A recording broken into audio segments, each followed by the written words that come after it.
In the news, 9 anti-government factions set to form alliance to push for a political transition as rebel forces advance towards the capital of Ethiopia. Remains of developer of collapsed 21-story building Femi Osibona recovered from rubble. Rights groups call on UN Security Council to address escalating attacks by military. Data shortly.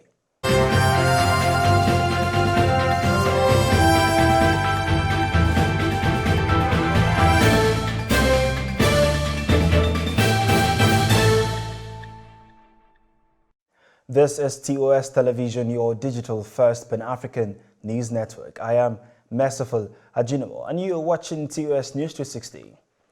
No fewer than 9 anti-government factions have announced plans to form an alliance to push for a political transition in Ethiopia, mounting pressure on Prime Minister Abiy Ahmed as rebel forces advance towards Ethiopian capital.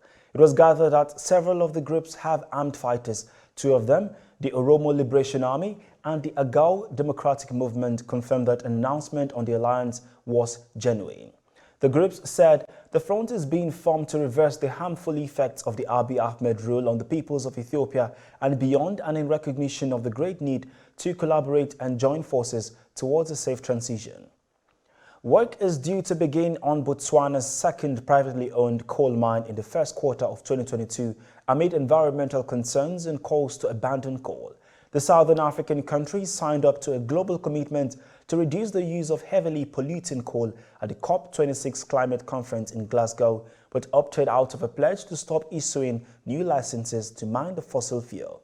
In trying to diversify its economy of over-reliance on diamonds, Botswana is edging ahead with developing its coal resources, which are estimated at 200 billion tons.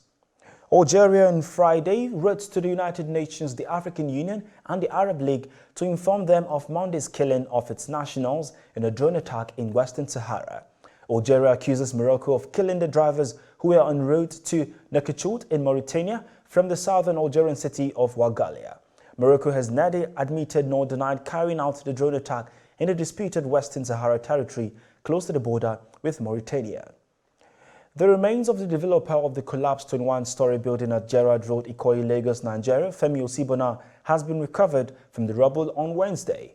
A source disclosed that Osibona's body was among dead bodies exhumed from the collapsed building on Wednesday and taken to public mortuary at Yaba. While no official statement has confirmed his demise, a veteran journalist who is his close friend, Dele Momodu, in a Facebook seen by TOS News, confirmed his death. Nigerian police on Thursday said all 6 people kidnapped from the University of Abuja on Tuesday have been freed. 2 professors, a senior lecturer, and some of their family members were abducted by gunmen who broke into staff living quarters on Tuesday. Details of how they were released have not been disclosed to the public, but the school management wrote on its Facebook page that victims were freed without any payment of ransom. This is your digital first Pan-African news network, TOS Television, and you are watching TOS News 360.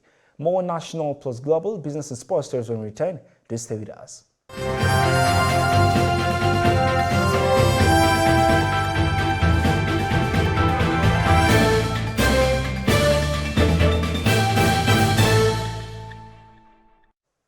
Welcome back. The National Broadcasting Commission has warned broadcast stations against airing content capable of breaking the unity of the country as the Anambra election holds on Saturday, November 6th.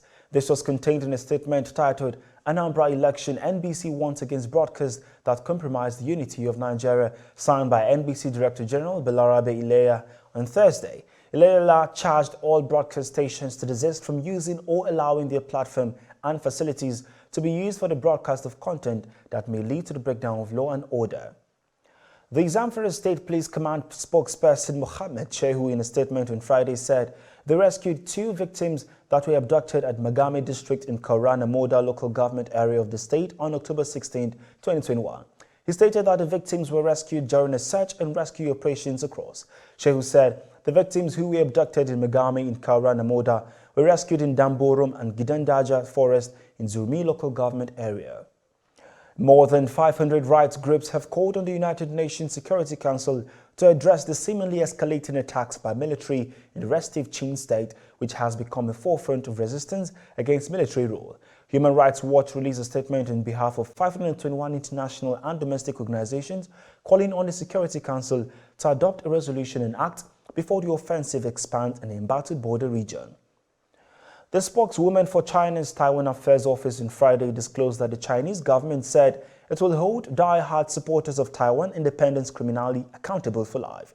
The statement is coming amid heightened tensions between Beijing and Taipei. This is the first time that China has spelled out concretely the punishment for people deemed to be pro-Taiwan independence. China claims Taiwan as its territory and has intensified efforts in recent years to isolate the self-ruled island on the international stage.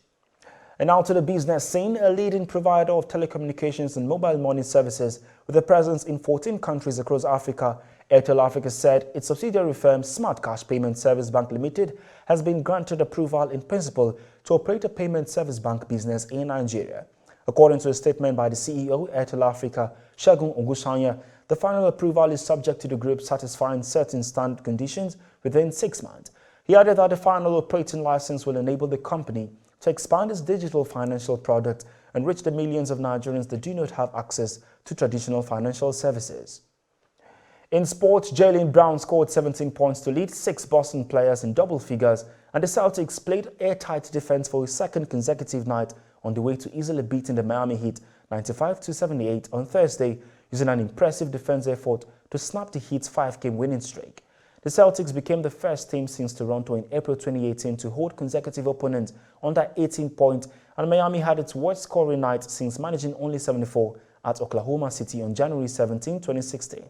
Dennis Schroeder scored 14 points, Aaron Nemsmith had 13, and Romeo Langford chipped in 12 for Boston, which won its second straight following a 3-game losing streak. And that is TOS News 360 on your digital first Pan-African news network. For more updates, visit www.TOSTVNetwork.com. Follow and like our social media handles on Facebook, Twitter, and Instagram.